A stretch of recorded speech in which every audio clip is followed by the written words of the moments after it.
যে যদি সুযোগ থাকে আমি যদি দেশে যেয়ে খেলতে পারি, মিরপুর টেস্ট হবে আমার জন্য লাস্ট, স্পেশালি টেস্ট ক্রিকেটে। এবং সেই কথাটা বোর্ডের সবার সাথে বলা হয়েছে এবং তারা এই বিষয়টা জানে এবং তারা চেষ্টা করছে যে কিভাবে এটাকে সুন্দরভাবে অ্যারেঞ্জ করা যায়। I don't know what's the key. I did work really hard building up to this World Cup. I didn't have to look back because I wanted to enjoy this tournament. Luckily for me, everything is clicking at the right time.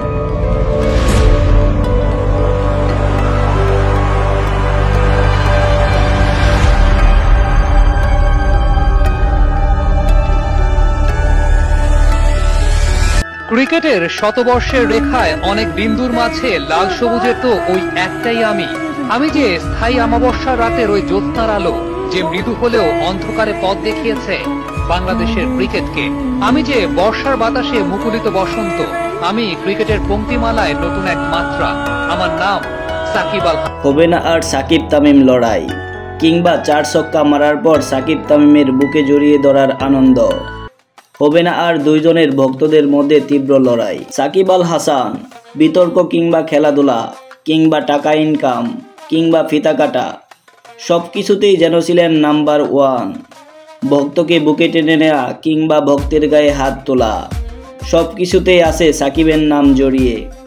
এর বাইরেও cricketer Shakib Al Hasan ছিলেন বাংলাদেশের ক্রিকেটের উজ্জ্বল নক্ষত্র। তার হাত ধরেই বাংলাদেশের ক্রিকেটের আজ এত দূর।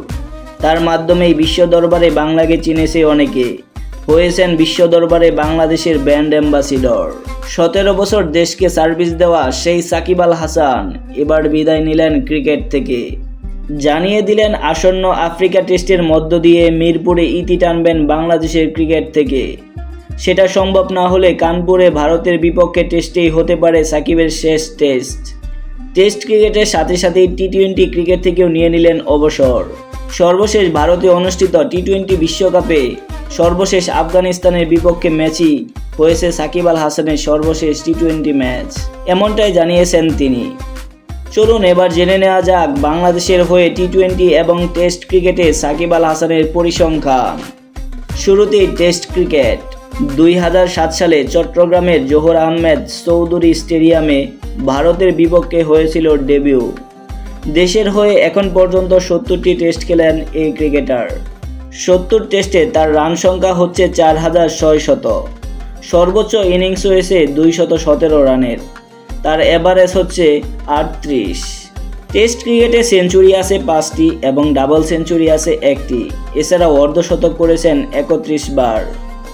বল হাতে সাকিব আল হাসান নিয়েছেন 242 উইকেট। সর্বোচ্চ 36 রান দিয়ে 7 উইকেট। 5 উইকেট নিয়েছে 19 বার। এছাড়াও 10 উইকেট নিয়েছে 2 বার। অপরদিকে টি-20তে 2006 সালে জিম্বাবুয়ে এর বিপক্ষে প্রথম ম্যাচ খেলেন সাকিব। দেশের হয়ে এখন পর্যন্ত 129 ম্যাচ খেলেন তিনি। টি-20তে তার ঝুলিতে রান রয়েছে 2551 রান। সর্বোচ্চ রানের ইনিংস হচ্ছে 84। 50 করেছেন 13 বার। এছাড়াও বল হাতে নিয়েছেন 149 উইকেট। তার সর্বোচ্চ বোলিং ফিগার হচ্ছে 20 রান দিয়ে 5 উইকেট। এছাড়াও 5 উইকেট নিয়েছেন 2 বার। টি-20 কিংবা টেস্ট কিংবা ওয়ানডে 3 ফরম্যাটে ছিলেন নাম্বার 1 অলরাউন্ডার। এছাড়াও সাকিব আল হাসান টি-20তে বাংলাদেশের পক্ষে সবচেয়ে বেশি রান করা ব্যাটসম্যান এবং টি-20তে এখন পর্যন্ত সর্বোচ্চ অর্ধশতক করা ব্যাটসম্যান এবং তিনি সর্বোচ্চ উইকেট শিকারী এবং তিনি সর্বোচ্চ প্লেয়ার অব দ্য ম্যাচ নির্বাচিত ব্যক্তি। তো দর্শক বন্ধুরা, কে কে সাকিব আল হাসানকে ক্রিকেট মাঠে মিস করবেন তা অবশ্যই আপনাদের কমেন্টে জানিয়ে দিন।